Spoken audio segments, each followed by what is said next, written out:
নমস্কার, শুভ সন্ধ্যা। আজ আমরা এসেছি দুর্গাপুর শিল্পাঞ্চলের এক বাচিক শিল্পীকে নিয়ে, উমাশঙ্কর সেন মহাশয়। আমি সোমা মুখার্জি আজ দাদার মুখে দাদার কিছু কথা শুনবো বলে দাদাকে কিছু প্রশ্ন করব আমি। দাদা সেই প্রশ্নগুলোর উত্তর দেবেন। দুর্গাপুর শিল্পাঞ্চলে দাদার নাম জানে না শিল্পী জগৎ এমন মানুষ অনেক কম আছেন।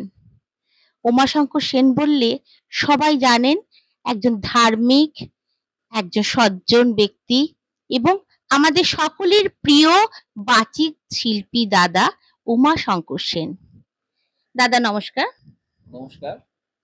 দাদা আপনি এই বাচিক জগতে কতদিন ধরে আছেন যে আপনার নাম আমি যেখানে যাই সেখানেই দেখি যে আপনাকে সকলে চেনে, সকলে জানে, আপনার সাথে সবাই কথা বলে, আপনিও তাদের সাথে খুব সুন্দরভাবে কথা বলেন।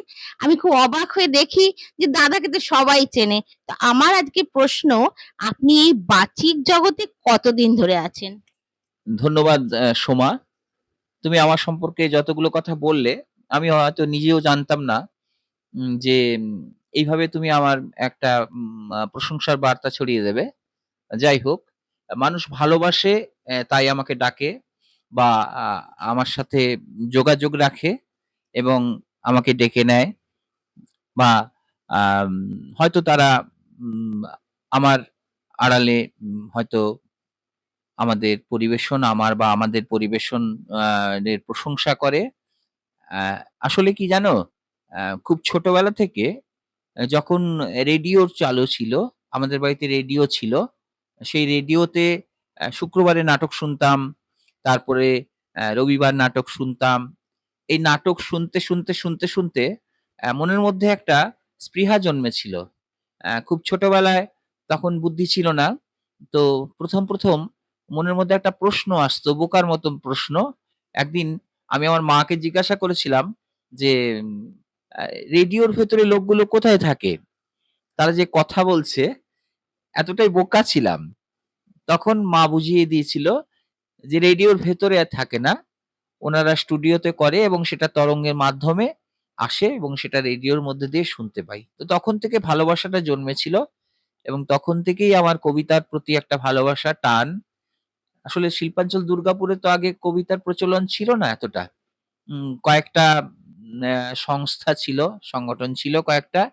তার মধ্যে কয়েকজনেরই নাম ছিল তখনকার দিনের যারা কবিতা আবৃত্তি করতেন। যেমন শ্রদ্ধেয় রামরঞ্জন ঘোষাল মহাশয়, তারপরে বিভাস চক্রবর্তী, তারপরে পার্থপ্রতিম মিত্র। তো একদিন খোঁজ করতে পেপারের একটা ছোট্ট পোরশনে দেখলাম দুর্গাপুর আবৃত্তি পরিষদের নাম। তখন ডিপিএল এ ওনাদের ক্লাস হতো। দুর্গাপুর আবৃত্তি পরিষদে আমি ১ম ঢুকি সেখানে কবিতা শেখার জন্য। শুধুমাত্র কবিতা। তখন কিন্তু এই শ্রুতি নাটকেরও এত প্রচলন ছিল না।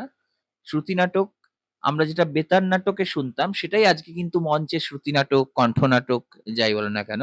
অর্থাৎ খুব ছোটবেলা থেকে একদম ১০-১১ বছর বয়স থেকেই কিন্তু এই কবিতার প্রতি আমার টান এবং বাড়িতে আমি নিজে জোরে কবিতা বলতাম, নিজেই শুনতাম, দেখতাম কখনো হয়তো ভালো লাগছে, আরো চেষ্টা করতাম। এইভাবে দুর্গাপুর আবৃত্তি পরিষদের মধ্য দিয়ে আমার কবিতার হাত ধরা। খুব সুন্দর। তবে দাদা বললেন দাদা বোকা ছিলেন। বোকা ছিলেন না, দাদার মন শিশু সুলভ ছিল। দাদার মন এখনো শিশু সুলভই আছে, আমরা সেটা প্রতিনিয়ত বুঝতে পারি। তো দাদা এইভাবে অনেক ছোটবেলা থেকে দাদা চর্চায় আছেন বোঝা গেল। আমরা দেখছি দাদার একটা গ্রুপ আছে দুজনে সুজনে, যদিও আমিও সেই গ্রুপে পরে এসেছি। তো দাদার গ্রুপের সম্বন্ধে আপনি যদি কিছু বলেন, কবে এই গ্রুপ তৈরি হয়েছিল বা গ্রুপ সম্বন্ধে আপনার কি চিন্তা ভাবনা ছিল? দুর্গাপুর শিল্পাঞ্চলে তো অনেক গ্রুপ আছে, আপনি কেন গ্রুপ তৈরি করতে গেলেন হঠাৎ? এই সম্বন্ধে আপনার কেন চিন্তা ভাবনা এলো বা কেন বা কিভাবে বা কবে কিভাবে আপনার এই দুজনে সুজনে গ্রুপ বা আগামী দিনেও দুজনে সুজনে গ্রুপ নিয়ে আপনি কি ভাবছেন সেগুলো যদি একটু আমাদের ছোট্ট করে বলেন। খুব ভালো প্রশ্ন করেছো। আর আমি কিন্তু আমি যতদিন ধরে কবিতার জগতে আছি, আমি কিন্তু ইচ্ছে করলে বহুদিন আগেই আমি একটা সংস্থা বা একটা সেন্টার বা শিক্ষা কেন্দ্র যাই বলো না কেন, অর্থাৎ এই একটা টিম আমি তৈরি করতে পারতাম। কিন্তু এতদিন করিনি। এতদিন করিনি এজন্য যে আমি চাইতাম না যে কোথাও এক জায়গাতে বাঁধা থাকবো বা কিছু। আমি চাইতাম সবার সঙ্গে আমি মেশবো এবং সব গ্রুপেই আমি যাবো বা যাতায়াত থাকবে।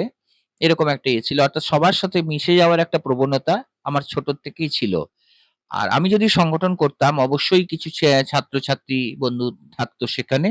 কিন্তু তবুও একটা অ্যাম এক এক জায়গায় এককেন্দ্রিকতা হয়ে যেত সেখানে। আর পরের প্রশ্ন হচ্ছে তাহলে আমি এতদিন পরে কেন করলাম? দেখো, আমি বিভিন্ন জায়গায় নাটক করতে গিয়ে দেখেছি অ্যাম এখনকার দিনে সময়ের খুব অভাব। হয়তো ৪ জন, ৫ জন, ৬ জনের একটা ক্যারেক্টার নিয়ে একটা সুন্দর নাটক তুলবো। কিন্তু সেই ৬ জনকে একসাথে করার খুব অসুবিধা হয়ে যায়।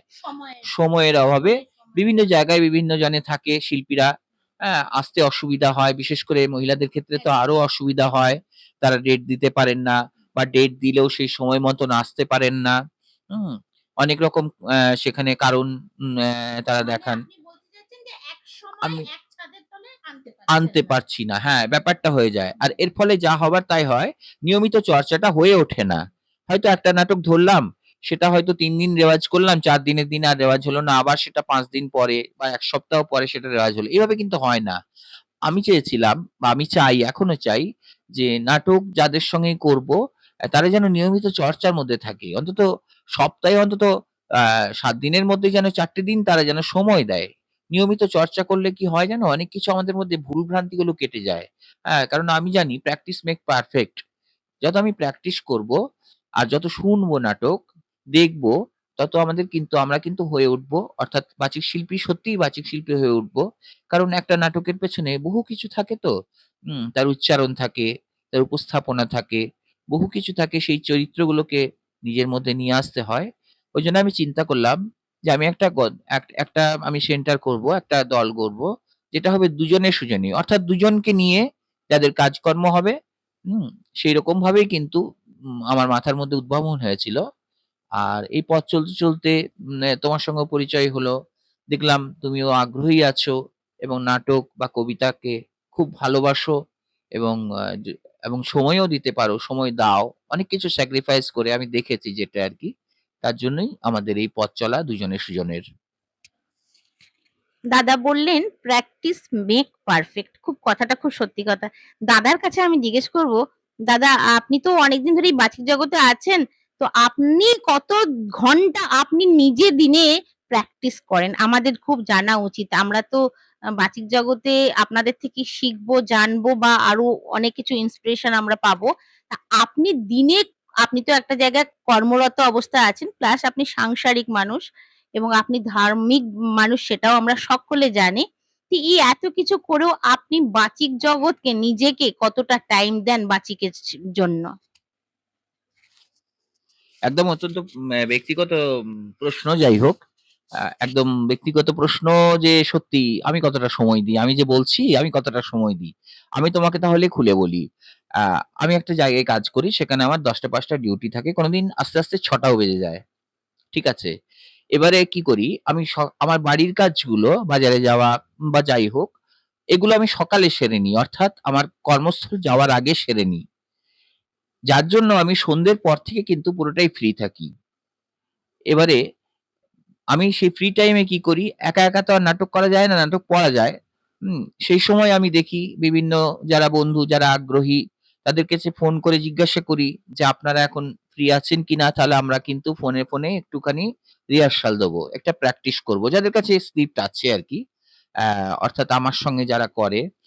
আর আর এছাড়া কিন্তু আমি যেখানে অনুষ্ঠান হয় বা যাই হোক, যাই হয় না কেন, আ আমি কিন্তু বলে দিই যদি শনিবার, রবিবার থাকে, অর্থাৎ আমার কাজের যেদিন অফ টাইম সেদিনেই কিন্তু আমি বেশিটা সময় আমি দিতে পারি।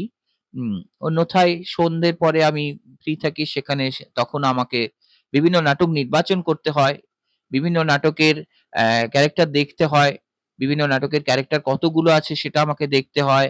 মজার নাটক, হাসির নাটক, সিরিয়াস নাটক বিভিন্ন রকম ভাবে ভাগ করতে হয়, তো সেই কাজগুলো আমাকে করতে হয়। আর এখন তো আরো নতুন কাজের দায়িত্ব যেহেতু নিয়েছি দুজনে সুজনকে এগিয়ে নিয়ে যাওয়ার জন্য, তার জন্য সমস্ত পরিকল্পনা মাথার মধ্যে ছক কষতে হয়। আগামী দিনে আমরা কি কি প্রোডাকশন দেবো।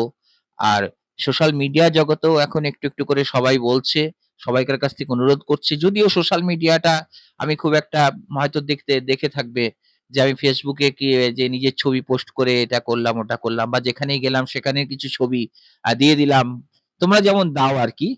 সেটা আমার খুব একটা খুব কৃতিত্ব বলে মনে হয় না। আর ফেসবুক সোশ্যাল মিডিয়া থেকে যে আমি কিছু আর্নিং করব, সেটা তো আমি এটা তো আমি স্বপ্নেও ভাবি না যে আমি সেখান থেকে কিছু আর্নিং করব। আমি সোশ্যাল মিডিয়াটাকে একটা আমাদের এন্টারটেনমেন্ট প্লাস সেখান থেকে কিছু ভালো কিছু সংগ্রহ করার জন্য কিন্তু আমি ব্যবহার করি। তো এবার অনেকের কাছে থেকে দাবি আসছে যে দাদা আপনি লাইভে কিছু করুন, সোশ্যাল মিডিয়াতে কিছু করুন, সব সময় আপনাকে পাই না। আপনি বাড়িতে বসেই আপনি সোশ্যাল মিডিয়াতে আমাদের কিছু শোনাবেন। যার জন্য আমরা নতুন একটা পরিকল্পনা নিয়েছি। আস্তে, আস্তে সেটাও জানতে পারবেন। খুব সুন্দর দাদা। এবার আমার ৪র্থ নম্বর প্রশ্ন, বাচিক জগতে যারা নতুন আসছে, সেটা বাচ্চা হোক বা মধ্যবয়সী, যারা আমরা দেখতে পাচ্ছি মধ্যবয়সী অনেক মানুষ আসছে যারা হয়তো ঠিক সময়ে আসতে পারেনি, নানা রকম কাজে ব্যস্ততায় সংসারে আবদ্ধ থেকে আসতে পারেনি, অথচ এই 40 প্লাস খুব আসছে বাচিক জগতে। এই বাচিক জগতের এই নতুন শিল্পীদের জন্য আপনি কি বলবেন, দু এক কথায় বলুন আমাদেরকে। খুব প্রাসঙ্গিক প্রশ্ন। তুমি যেটা লক্ষ্য করেছো আমি সেটা লক্ষ্য করেছি। এখন অনেক হাউসওয়াইফ যারা আছেন তারা আসছেন বাচিক জগতে, সংসার সামলেও আসছেন এবং রেগুলার নিয়মিত সময় দিচ্ছেন, বিভিন্ন শিক্ষা কেন্দ্রে যাচ্ছেন, শিখছেন এবং মঞ্চেও দেখতে পাচ্ছি কিছু নতুন মুখ যাদের মধ্যে সম্ভাবনা অবশ্যই আছে। উম তো এটা খুব একটা দুর্গাপুর আমাদের শিল্পাঞ্চলের পক্ষে ভালো। শুধু এখন দুর্গাপুর শিল্পাঞ্চল শুধু কিন্তু নয়, এখন আমাদের এখানকার বাচিক শিল্পী যারা আছে, দুর্গাপুরের বাচিক শিল্পী তারা কিন্তু বাইরে যাচ্ছেন, প্রায়ই বাইরে যাচ্ছেন। কলকাতা, বার্নপুর, আসানসোল, শিলিগুড়ি বহু জায়গায় যাচ্ছেন, কিন্তু ডাক পাচ্ছেন, যাচ্ছেন। এবং আমি বলবো তাদের উদ্দেশ্যে একটা কথাই বলবো, আপনারা নিয়মিত প্র্যাকটিসে থাকুন। শুধুমাত্র শ্রুতি নাটককে করতে গেলে, ভালো শ্রুতি নাটক করতে গেলে কিন্তু ভালো কবিতা বলতে হবে, ভালো কবিতা জানতে হবে, শব্দের বোধ সম্বন্ধে একটা জ্ঞান অর্জন করতে হবে অবশ্যই। সেটা ভালো একজন প্রশিক্ষকের কাছে আপনাকে রেগুলার তালিম নিতে হবে যে কিভাবে করব, কোন সংলাপটা কেমন ভাবে উপস্থাপিত করব। আর সব থেকে বেশি মেন জিনিস হচ্ছে মানুষের বোধ। একটা গল্প আমি পড়লাম, সেই গল্পটার বোধটা আগে জন্মাতে হবে যে সেই গল্পটা তার কি বলতে চেয়েছে। একটা নাটক করতে গেলে নাটকের চরিত্রটার বোধটাকে আগে নিজের মধ্যে আনতে হবে। তুমি হয়তো কখনো একটা চাকরানীর রোল করছো, কিংবা কখনো হয়তো একটা শিক্ষিকার রোল করছো, কিংবা কখনো একটা হাউসওয়াইফ এর রোল করছো। তোমাকে সেই রোলটাকে আর কি বুঝতে হবে। আর সেই জায়গাটাতে তবেই আসতে পারবে। সুতরাং সেটা করতে গেলে তোমাকে নিয়মিত বই পড়তে হবে, নিয়মিত চর্চার মধ্যে থাকতে হবে। এটাই আর কি বলা। হ্যাঁ, আমাদের নিয়মিত পড়তে হবে। যত পড়বো তত বোধটা আমরা আনতে অবশ্যই, পারবো। সেই অবশ্যই। বোধের মাধ্যমে আমরা পরিস্ফুটত করতে পারবো যে আমরা কি করতে চাই। ঠিক। খুব ঠিক কথা বলেছেন দাদা। আমরা নিজেদের যখন আমরা এই জগতে এনেছি, বাচিক জগতে, আমাদেরকে আরো চর্চার মধ্যে থাকতে হবে। ঠিক কথা। দাদা, আপনাকে আমি শুরু করেছিলাম যে আপনি বাচিক জগতে অনেক পুরনো দুর্গাপুর শিল্পাঞ্চলে। সেইজন্য আপনার সাথে এই দুর্গাপুর শিল্পাঞ্চলে অনেক পুরনো বাচিক শিল্পীরা, দাদারা, দিদিরা আপনার সাথে ঘনিষ্ঠতা আমি দেখেছি। আপনি তাদের জন্য কি বলবেন? হ্যাঁ, অনেকেই আছেন। দুর্গাপুর শিল্পাঞ্চলে অনেকেই আছেন যারা হয়তো আমার মঞ্চে আমার কণ্ঠনাটক দেখলো বা শুনলো। উম তারাও অনেকে নিজেরাই আগ্রহী হয়ে আমার কাছে আসেন যে, "উমাদা আপনার সঙ্গে আমি একটা নাটক করব" বা "উমাদা ভালো কোনো নাটক থাকলে আমাকে দিন, আমরা করব।" এরকম আবদারগুলো আসে। অনেকেই উৎসাহ নিয়ে এগিয়ে এসেছে এবং আমার সঙ্গে মঞ্চে অভিনয় করেছে বিভিন্ন শিল্পীরা।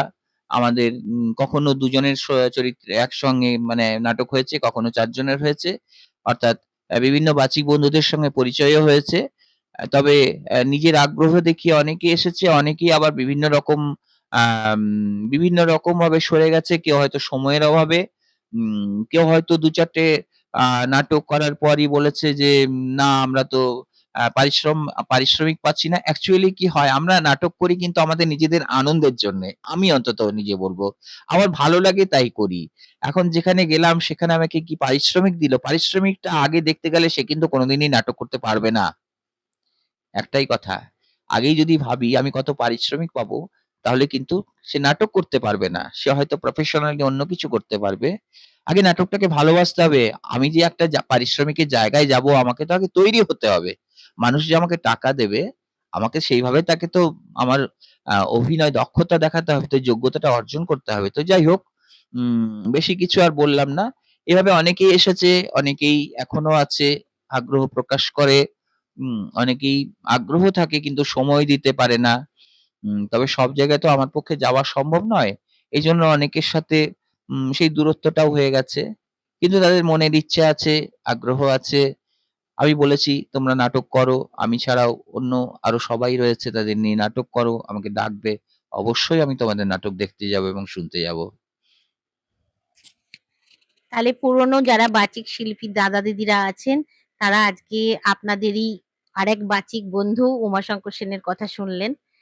আমি একটা ছোট্ট প্রশ্ন করব, দুজনে সুজনেতে এখন দাদা তো প্রথম এবং প্রধান কর্ণধার।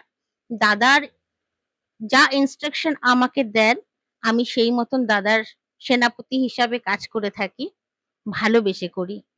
তো আগামী দিনে যদি অন্য কোনো বন্ধু বা যারা শিল্পী, তারা যদি এই দুজনে সুজনে নাটক করতে চায়, দাদা তাদেরকে নিশ্চয়ই ওয়েলকাম করবেন কিনা এটা দাদাই বলুক। যে শুধু দুজনে সুজনে মানে উমাশঙ্কর সেন আর সোমা মুখার্জি কি, নাকি উমাশঙ্কর সেন সোমা মুখার্জি ছাড়াও কেউ দুজনে সুজনে আসতে পারে, তারা নাটক করতে পারে? আমি ব্যাপারটা বলে দিই। দুজনে সুজনে আমরা শুরু করেছিলাম ২০২০ তে, এবং ১ম ছিল অভিরূপ ব্যানার্জি, আমার একটি বাচিক বন্ধু। অভিরূপ ছিল। অভিরূপের সঙ্গে আমরা ১ম উদ্বোধন করেছিলাম। তারপরে আমরা একটি নাটক করেছিলাম, একটি হাসির নাটক করেছিলাম। শ্রদ্ধেয় নাট্যকার মনোজ মিত্রের 'শেয়ানে শেয়ানে'। সেই নাটকটি আমরা করেছিলাম। আ তারপরে কিন্তু করুণ 'শেয়ানে শেয়ানে'। সেটি দুটি মেল চরিত্র ছিল ট্রেনের মধ্যে। দুজনের আলাপ হচ্ছে। বেশ মজার নাটক ছিল। সেটি আমি আর অভিরূপ তুলেছিলাম, আমরাই করেছিলাম। তারপরে কিন্তু বিভিন্ন কাজের ব্যস্ততার মধ্যে, অভিরূপ তো একজন স্কুলের টিচার তো। বিভিন্ন কাজের ব্যস্ততার মধ্যে অভিরূপের সঙ্গে আর সেরকমভাবে করা হয়নি কিছু। হুম? তারপরে করোনা পিরিয়ড এর সময় তো আর হয়ইনি। তারপরে কিন্তু আমরা আবার এটাকে নতুনভাবে শুরু করেছি। আ আ এই ব এই বাং এই বঙ্গাব্দের ২৫শে বৈশাখ আমরা একটা রবি ঠাকুরকে উদ্দেশ্য করে দুজনে সুজনের একটা প্রোগ্রাম হয়েছিল। এবং সেটা তোমার বাড়িতেই হয়েছিল। আশা করি মনে আছে। তারপর থেকে তুমি আপাতত আছো। এখন নতুনভাবে আসলে আমি তার আগ্রহ দেখব। অবশ্যই আমাদের যে শর্ত আছে, সে নাটকে কতখানি আগ্রহী আছে, সে নাটকে কতখানি আ পরিশ্রমী আছে। অবশ্যই তাদের তারা আসবে বলেই তারা আসবে বলেই যে আমাকে নিয়ে তাকে নাটক করতে হবে এমন কোনো কথা নয় কিন্তু। কারণ আমার এই গ্রুপটা, এটা কিন্তু কোনো প্রফেশনালি গ্রুপ নয়। আমার এই গ্রুপটা কিন্তু কারোর কাছ থেকে বিভিন্ন আমাদের কি বলবো, শব্দের রং মসলা দিয়ে তাকে বুঝিয়ে, যে এখানে আমি তাকে অ্যাডমিট করলাম। তারপর থেকে মান্থলি তার কাছে একটা সাবস্ক্রিপশন নিতে শুরু করলাম, বা অন্যভাবে আ একটা আর্নিং। না, না, না। আমাদের এটা আর্থিক করার কারণ এটা কোনো প্রফেশনালি নয়। আমরা নাটকটাকে ভালোবাসি তাই আমরা নাটক করি। এটা হচ্ছে, কেউ অবশ্যই সে সুযোগ পাবে, অবশ্যই সুযোগ পাবে। কিন্তু আমরা যেভাবে এটাকে ভালোবাসি তাকে সেইভাবে ভালোবাসতে হবে। কিভাবে ভালোবাসতে হবে? তাকে সময় দিতে হবে। তাকে অন্য কোনো আমাদের যে ৩ টে হাত আছে, আমাদের ডান হাত, বাম হাত আর উজু হাত, সেই ৩ নাম্বার হাত দেখালে কিন্তু চলবে না। আমার কাছে কিন্তু অন্যরকম, যার জন্য আমি কিন্তু এখনো পর্যন্ত সংগঠন, ওই যে আগে বলছিলাম যে সংগঠন করে উঠতে পারিনি। আমার সঙ্গে সংগঠন করে উঠলে যদি ১০ জন থাকতো, ১০ জনের সঙ্গে হয়তো আমার মানে মনের মিল হতো না। আমি এতটাই নাটককে ভালোবাসি, এতটাই কবিতাকে ভালোবাসি এবং তুমি যদি কোনোদিন আমার বাড়িতে যাও দেখবে আমার রুমটাতে এমন কোনো জায়গা নেই যেখানে মানে কবিতার বই বা নাটকের বই নেই। এবং আমি যেতে বলি না ইচ্ছে করেই যে গেলেই তো তাদের লোভ লাগবে এবং সবাই বলবে ওবাদা এটা দিন, ওবাদা ওটা দিন। দিতে পারি কিন্তু আনতে যাওয়াটাই মুশকিল হয়ে যায় তাদের বাড়ি থেকে রিটার্ন আনাটা। কারণ বই আর বউ একবার দিলে ফেরত পাওয়া খুব মুশকিল হয়ে যায়। এটা আমি অন্তত জানি। যাই হোক, আমি দিয়েছি, ঠকেছি। আমার বই নিয়ে গেছে আর ভুলেই গেছে। যাই হোক, অনেক কথা অন্য অপ্রাসঙ্গিক কথা চলে আসছে। দুজনে সুজনে আপাতত আমাদের যেমন চলছে চলবে।